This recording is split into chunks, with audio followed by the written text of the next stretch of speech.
Click is a movie that is really, How dare you compare Prince Habibu's Bikini Hut restaurant to this hoochie house? really, Hilarious sexual harassment, if you ask me.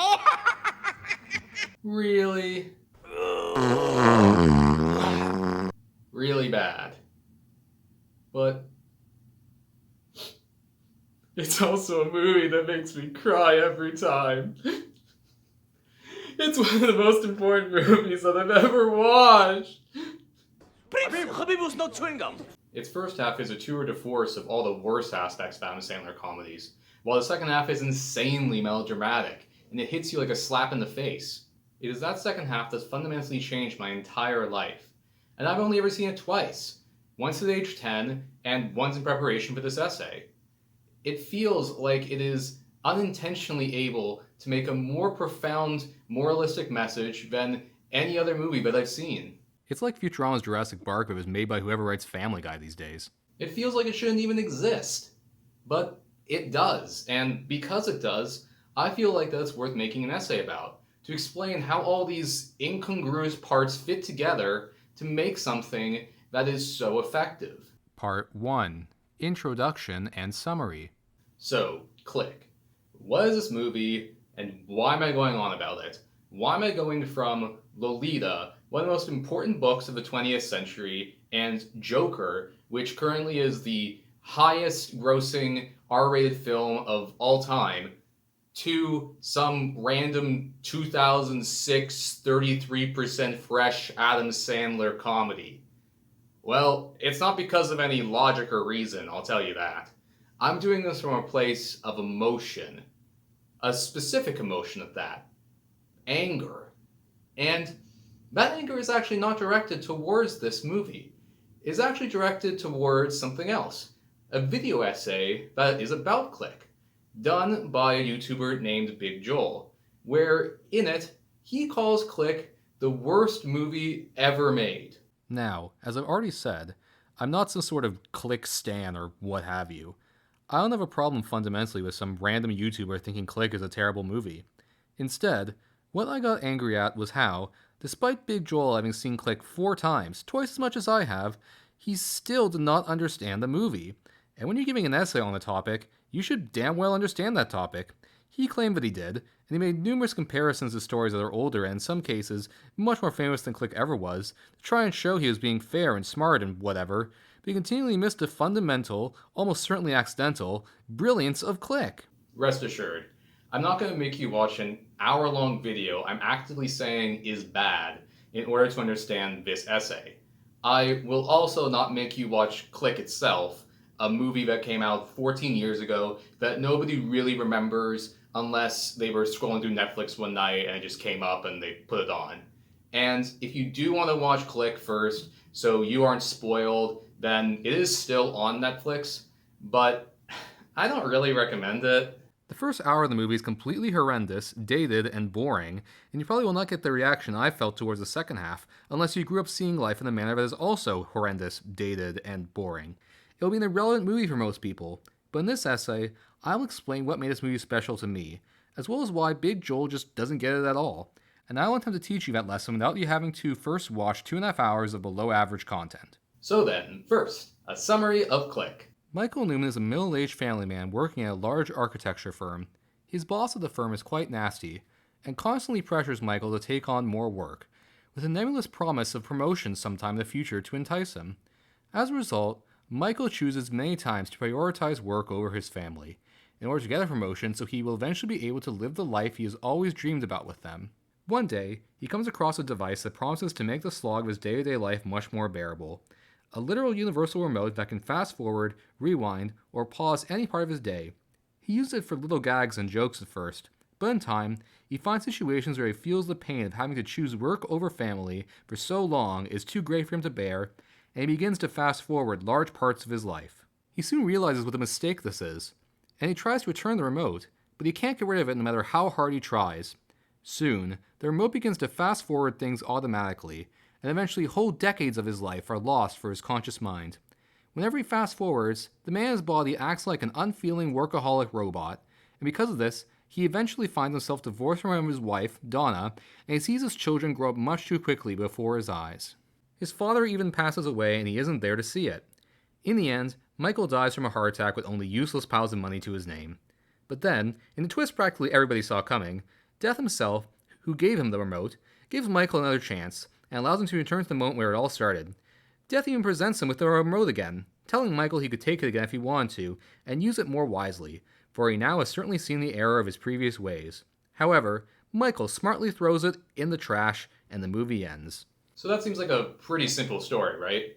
A guy is making bad decisions, but then an external force comes along and shows him what those bad decisions will lead to, which in the end makes him become a better person.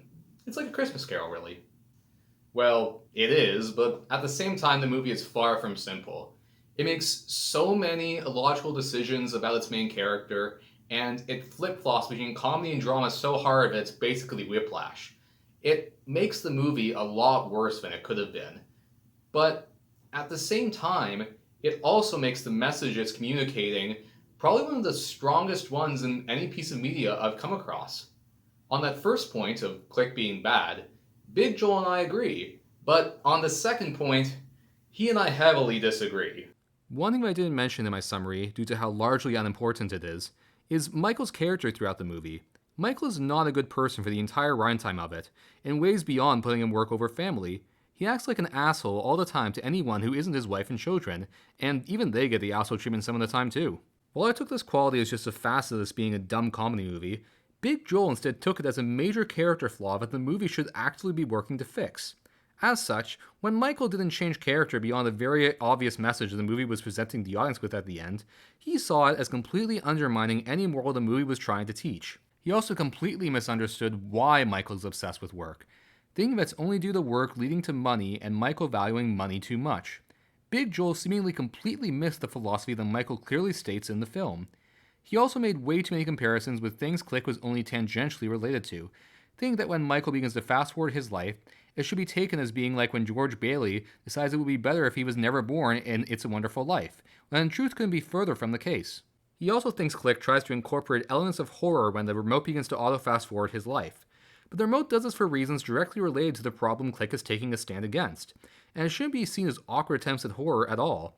In the end, Big Joel summarizes Click as a movie that zigs when it should have zagged and vice versa, one whose message seems forced, melodramatic, and unearned. Well, Big Joel, if you are somehow watching this, here is where I will prove you wrong. And if you don't care about Big Joel's opinion, then here is where I will tell you why Click is such an effective movie. But first, let's set the stage. Let's travel back in time to the fall of 2006. I'm 10 years old, Pluto is no longer a planet, and I'm sitting on the couch at my aunt's house about to watch the new Adam Sandler movie that she has rented, Click. With me are my 8-year-old sister and my 8 and 4-year-old cousins. Now, I know what you're thinking if you've ever seen Click yourself. That is not an appropriate movie for children this young. It is a PG-13 movie, or 14A here in Canada. Adam Sandler says shit, or some variant thereof, constantly. But my sister and I had grown up watching the trilogy of Austin Powers movies almost religiously, and I'm pretty sure my cousins had too, so we could handle some swearing and raunchiness. That, and all of Adam Sandler's well-known movies before Click were considerably more family-friendly, and my aunt probably rented assuming this one would be the same. Regardless, neither her nor my parents intervened at any point during the movie as they chatted and sipped wine in the kitchen, while us kids were hunkered down in the living room. So, in essence, I was totally unprepared for this movie that ended up completely shattering my world. I was crying uncontrollably by the end, and I'm pretty sure my sister and cousins were too. Click is definitely a movie that can make the average person cry, but at the time, I felt as if I had learned something fundamental from the movie, something neither my sister nor my cousins fully understood. I was a pretty bright 10-year-old, and while watching this movie, I basically overthought it, but I did so in a way that made it even more effective than it should have been. I made connections to other media I had come across recently, or media I would come across soon in the future. My life would completely change, all due to this movie. So let's now take a deep dive into it and break down why Click's message is as powerful as it is. Part 2. Click and Capitalism.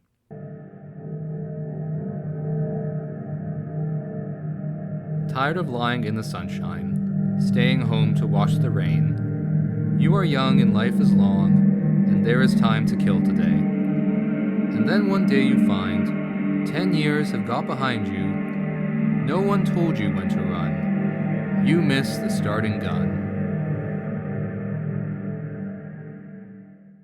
These are the lyrics that come at the end of the first verse of Pink Floyd's famous song Time, and they generally encapsulate the idea that Click is going for. You can't take life for granted. You have to live in the moment. And because Click is a movie where the protagonist, Michael, undergoes some sort of fundamental change, then it makes sense that at the beginning of the movie, he completely disagrees with this idea. Instead, he lays out his philosophy in a few scenes that take place during the first half of the film. I mean, after you do all this work and become a big player at your company, would you really think you're gonna have any more time for us, or are things just gonna get even more out of control? Wait, Will.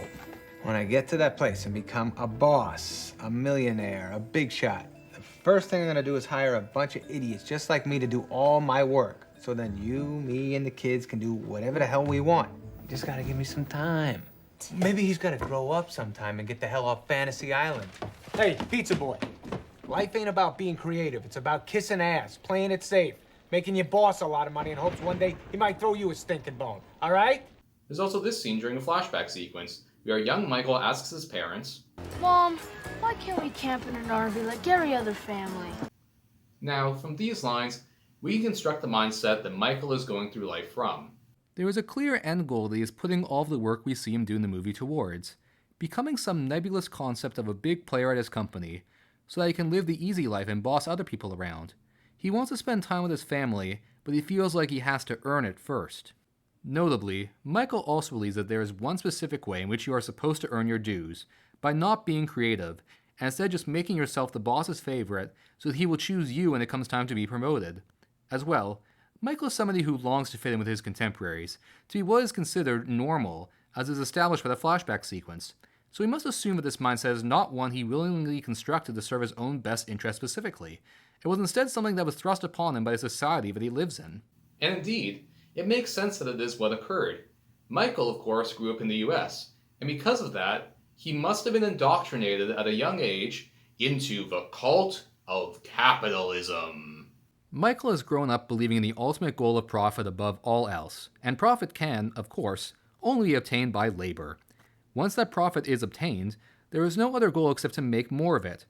Capitalism is fundamentally built on this system that has no end goal, and if you structure a society around capitalism, like America did in the 20th century, it is bound to be akin to a faulty program, one that is bound to produce some fail states. You can see some of the evidence for this in these clips from capitalist propaganda movies of the late 40s to mid-50s, where capitalism is uniquely branded as American capitalism, a proud, national institution. You can also see it in this cartoon that focuses specifically on the profit motive, where a young man only wishes to have fun, but in order to have any leisure time at all, he must invest years of his life into making a product that is profitable enough. And, even when he does become moderately successful and decides to take a day off, he quickly decides it would be better if he instead just works some more. To what end? Eventually, the man's company is known across America, with even a city having been constructed by it.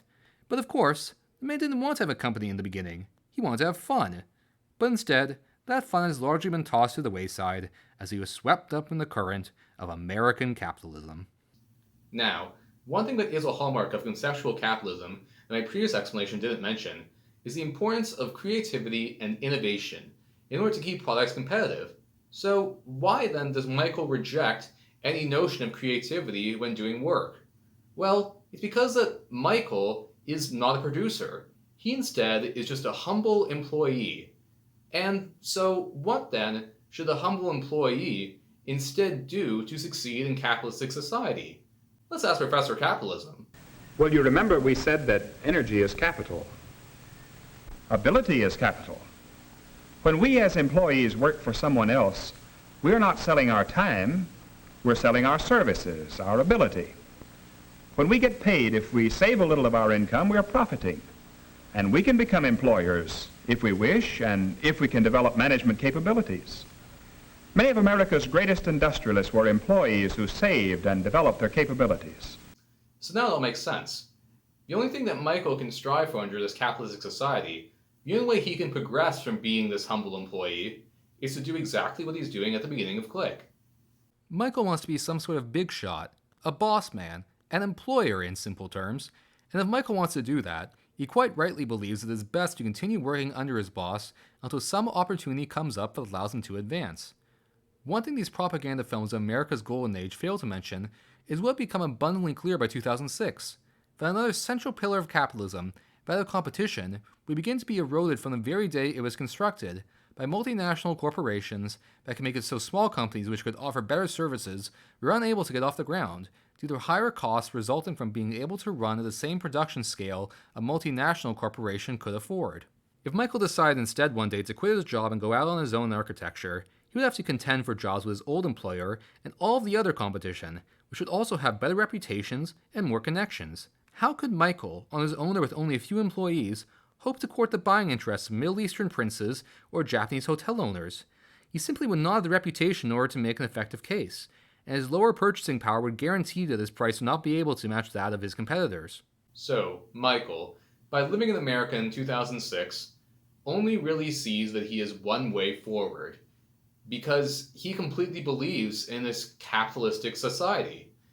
And that one way forward is just profits for profit's sake, to some nebulous end goal of one day becoming a boss.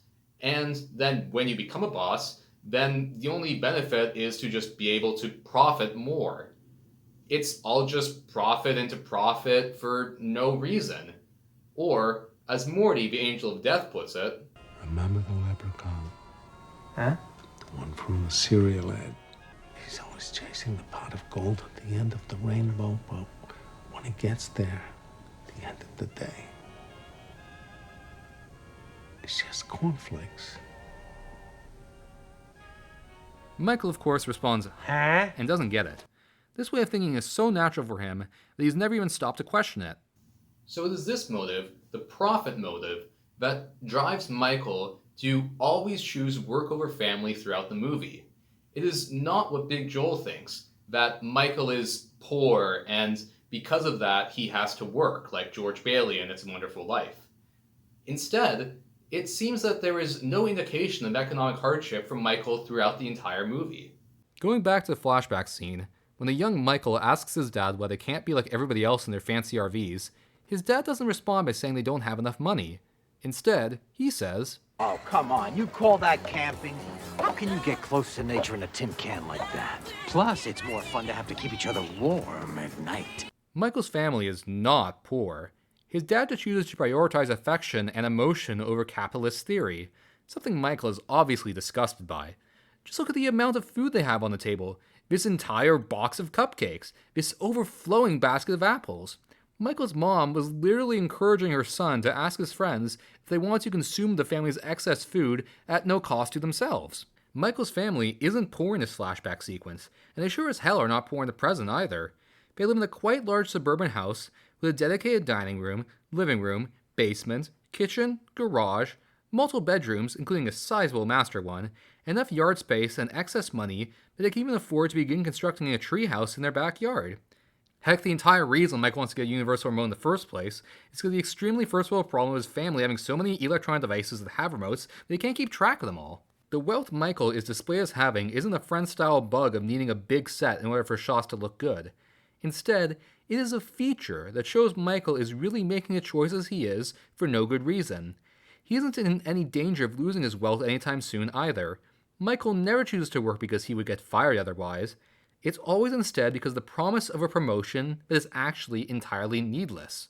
So all this is to say that the motivation Big Joel believes drives Michael, that he actually needs the overtime money in order to survive, is entirely false. We get only a single line in the entire movie where Michael says he doesn't have enough money. Following a scene where Michael buys Donna and his children modest gifts after believing he earned himself a promotion, his boss tells him he actually hasn't gotten that promotion yet, to which Michael responds, I spent money I don't have. But afterwards, when he has to tell his wife the bad news about not getting the promotion, he doesn't tell her that they have to return the gifts. She decides that all on her own. No, Bear, I don't want to return my bike. We have to, honey. No, instead, what Michael and Donna care about more is that because he did not get a promotion, he did not earn the right to have fun yet. Fun can only come when a nebulous, never-ending goal of profit is achieved. By trying to have fun beforehand, Michael did not play the game of capitalism right, and that is something he cannot live with himself for. So that is when he fast-forwards his life to his next promotion in order for him not to feel the guilt that comes from unintentionally defying what you sincerely believe in. Man, capitalism is pretty depressing, isn't it? Well, we haven't really even talked about the second half of the movie yet, so please hold your tears. Part 3. Michael and Music.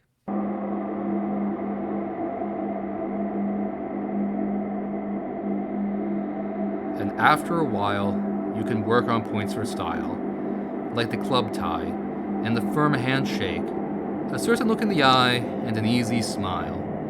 You have to be trusted by the people that you lie to, so that when they turn their backs on you, you'll get the chance to put the knife in. So this is the goal that Michael believes in, the same one that is the subject of another Pink Floyd song, Dogs. It is a never-ending, nonsensical goal of profit and capitalism, only achievable for the employee by climbing the corporate ladder. It is one that is cutthroat, relentless, and greater than humanity, which in the end leads to somebody who was only a stranger at home, who was ground down in the end, who was found dead on the phone, who was dragged down by the stone. Now at this point, you might be wondering why I'm interpolating all these different songs in this video. Well, it's because that they all have messages that are the same as the one Click has. And it's also because that they contributed to me seeing Click in as profound a light as I did. This song, Dogs, I didn't really hear until 4 years after I saw Click, but it cemented the ideas that Click and other tunes put in my head. Other than my own views, these songs also mattered a lot to America in the 1970s, when people were beginning to doubt messages that they were fed in the 50s. Some songs that followed these messages became extremely successful, such as Boston's Peace of Mind. Now you're climbing to the top of the company ladder. Hope it doesn't take too long. Can't you see there'll come a day when it won't matter? Come a day when you'll be gone. And Bruce Springsteen's Born in the USA, a song about a soldier coming back from that Vietnam War. Come back home to the refinery. Hiring man says, son, if it was up to me. Went down to see my VA man. He said, son, don't you understand?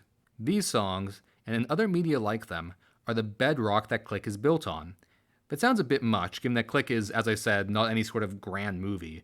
But it bears mentioning that if these ideas weren't already commonplace in the minds of people in 2006, it wouldn't make any sense for a studio to spend over $80 million on funding a movie where this is the main idea. It allowed director Frank Coraci, a frequent Adam Sandler collaborator, to stumble into greatness on the tragic aspects of this film.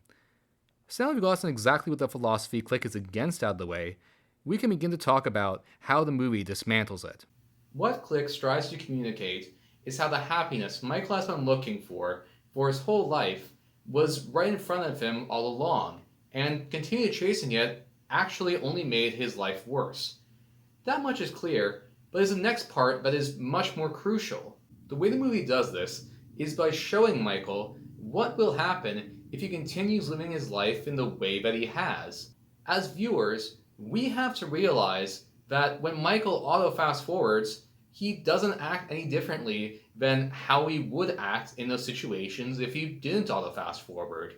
Maybe his behavior changes slightly, maybe he's a bit more robotic, but the outcome will largely be the same. And even though Morty contradicts this when he says the lights are on but nobody's home, by looking at all of the events that happen in the movie, we can see that it's true. Michael would have ended up in exactly the same place in his life if he never met Morty, and if he never auto-fast forwarded. The real Michael was well on his way already to losing everything that Timeskip Michael made him lose. He always chose work over family when given the chance, which was already leading to rifts in his marriage and his relationship with his children. Timeskip Michael does not act worse than regular Michael does. In fact, when he skips through dinner with his family so he can get to designing a hotel, his wife and parents commend him on the fun that they had that night. He even absent-mindedly agreed to go shopping with Dawn on the weekend, demonstrating that Timeskip Michael can also uphold the family man side of Michael about as well as the real one can. When the first timeskip goes a year into the future then, and we see Michael in marriage counseling with Donna, it doesn't feel like something the real Michael would have been able to avoid either. The real tragedy comes on the next timeskip.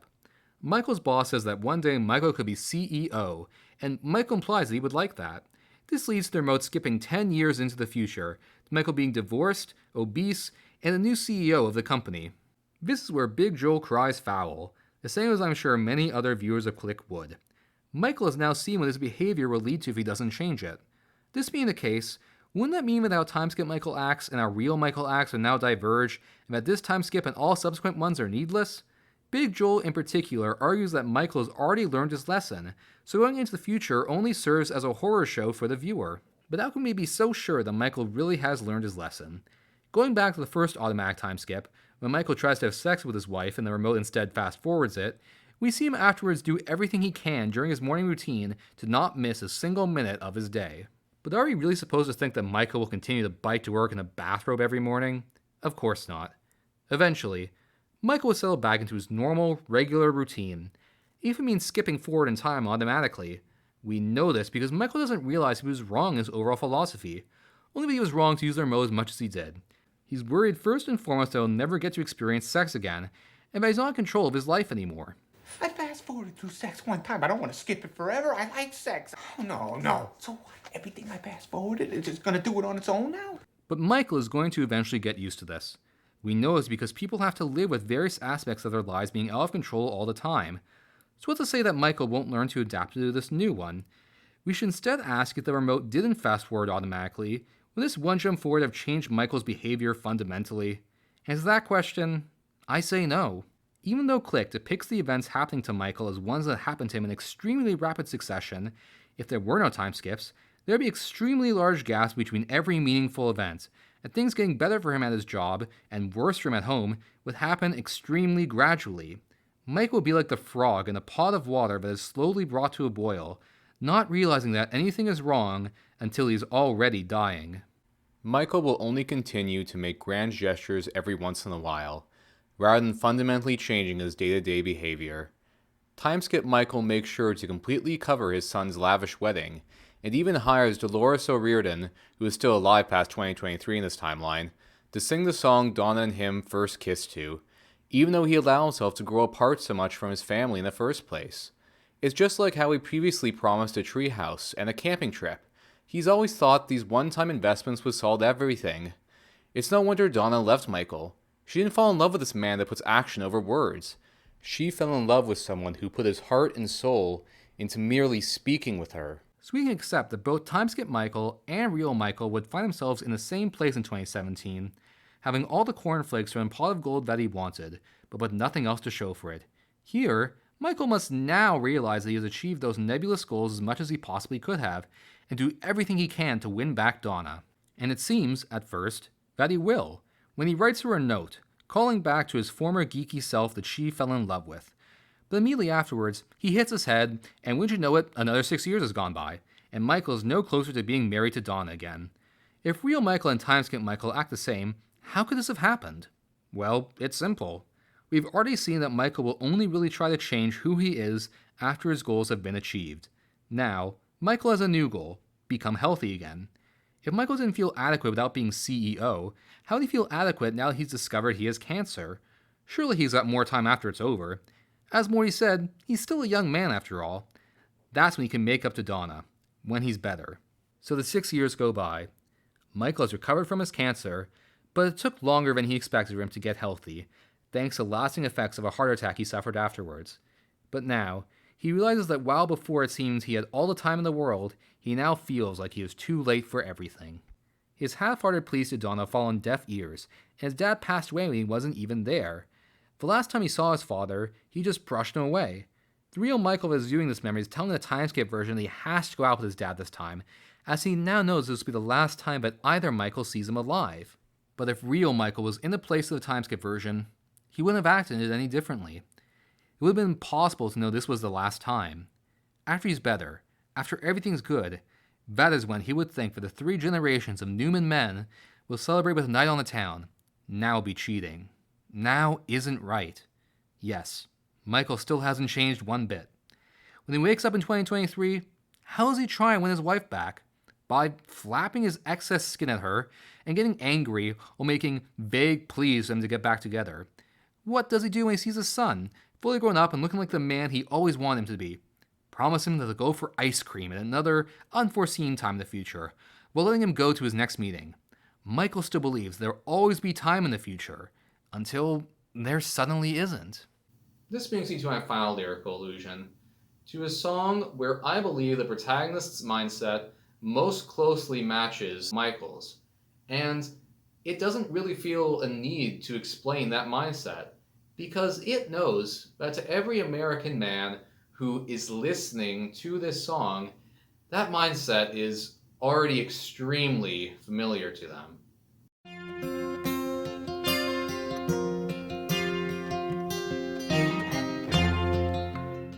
My child arrived just the other day. He came to the world in the usual way. But there were planes to catch and bills to pay. He learned to walk while I was away. When you coming home, Dad? I don't know when, but we'll get together then. You know we'll have a good time then. In this song, Cats in the Cradle by Harry Chapin, which reached #1 on the Billboard charts in 1974, a man wants to play with his son, but there's all this work that he needs to do, so he keeps putting off playing with him until some undetermined future date, because he is convinced that there will always be time in the future. So the years skip by. First the son is born, then the father and son are playing catch, then suddenly the son's in college, and then before you know it, the father's retired and the son has a family of his own. The kicker is that throughout the song, the son says that he wants to be like his father, that he's going to be like his father, because he naturally looks up to him. And because of this, when we get to the final verse, when his father is old and retired and finally has time to play with his son, he calls him up on the phone, and this conversation happens. I said, I'd like to see you, if you don't mind. He said, I'd love to, Dad, if I can find the time. You see, my new job's a hassle and the kid's got the flu, but it's sure nice talking to you, Dad. It's been sure nice talking to you. Which then leads to, and as I hung up the phone, it occurred to me, he'd grown up just like me. My boy was just like me. Despite the son never having had an ideal father figure, he grows up to be just like his dad anyways, because he innately believes that that's just how the world works. And when the dad realizes that he was wrong to treat his son like he did for all those years, it doesn't matter anymore, because it's too late now. The son's personality has become like it is, and even though the dad wants to play with him now, then the time for that has passed, before either of them ever knew it. I think this is the main message of Click.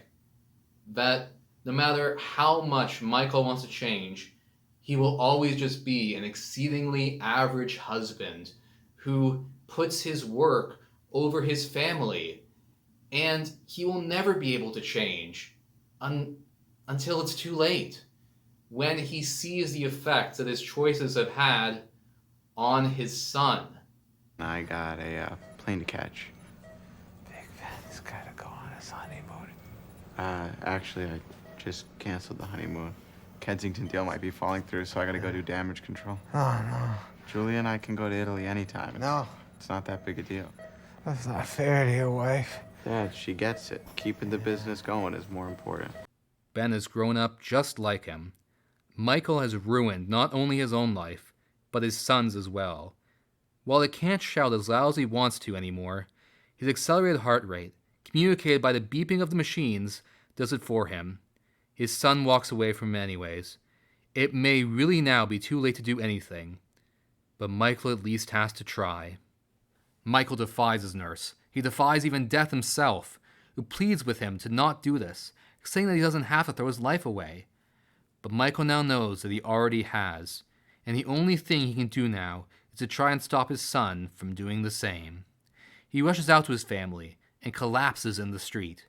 Heroically, he's able to tell his son, family comes first. If he needs to go on his honeymoon, maybe, since these are the dying words of his father, Ben will listen to them. Maybe this is the only way he would have ever listened to them. After making his peace with Bill and telling his wife and daughter that he loves them, Michael Newman passes away in the rain, surrounded by his family. He then wakes up in the Bed Bath & Beyond, young again, and a truly changed man for the first time in the movie. Now, he doesn't wait until some undetermined time to do things with his family. He doesn't just expect people to love him unconditionally. Instead, he immediately rushes over to his parents' house and tells his father that he loves him, that if he wants to, he can come over to dinner tomorrow night, and the next night, and every night after that, as much as his parents want. No longer will he bemoan how they chose to spend their life, because he now knows how inferior his own choices were. He then goes home, and in the bit he does, he tells his wife to let him focus so he can plan their 4th of July camping trip, and then go to work for a year and plan 10 more vacations. Michael has learned that work is only a means to an end, so he can earn the money that allows him to spend time with his family in the here and now. He's going to make sure that his son does not grow up with the toxic attitude he instilled in him in the original timeline. In the movie's last scene, Death leaves him one final parting gift, the remote, with a note that Michael will use it wisely this time. But Michael now knows better. There's never any good reason to use it at all, and he throws it in the trash. What a triumphant ending to this movie. It's basically everything I in 2020 could have asked for. But the me watching this in 2006 was still focused on the previous ending of Michael's life. As I have now proven in this essay, Michael only really learned the error of his ways when he was on his deathbed. His life would have turned out the same, with or without death intervening. And the only thing that the remote that death gave him did was allow him to experience his entire life in under 110 minutes. So this movie was less a vision like It's a Wonderful Life or A Christmas Carol, and more an actual real life that somebody could have led. It tells the viewer in the strongest way possible that if you're not careful, then you might wake up one day and find that your life has passed you by, and that you messed up, and that now there's no way to go back and change it. It even uses the mechanic of auto fast forwarding, which is probably the most apt comparison that the director could have made. After seeing this movie, over the coming years, I made a bunch of decisions that made it so my life could never be the on-rails one that Michael experienced. And because of the axiom, the grass is always greener on the other side, I have sometimes regretted those decisions that I made. But now looking at all of them in 2020, I'm glad that I did what I did. Because even though maybe I could have been happier in another world where I'd never seen Click, I am going to embrace the happiness that I have now. I am content with the world that I currently live in, and I have Click to thank for teaching me this extremely important message. Also, check out these insanely awful predictions for what Click thought 2017 headlines would be. February 5th, 2017. Britney Spears had her 23rd baby today. Proud father Kevin Federline says he's now considering getting a job. Also, Michael Jackson, the first man to clone himself, is now suing himself for molesting himself. Well, good try.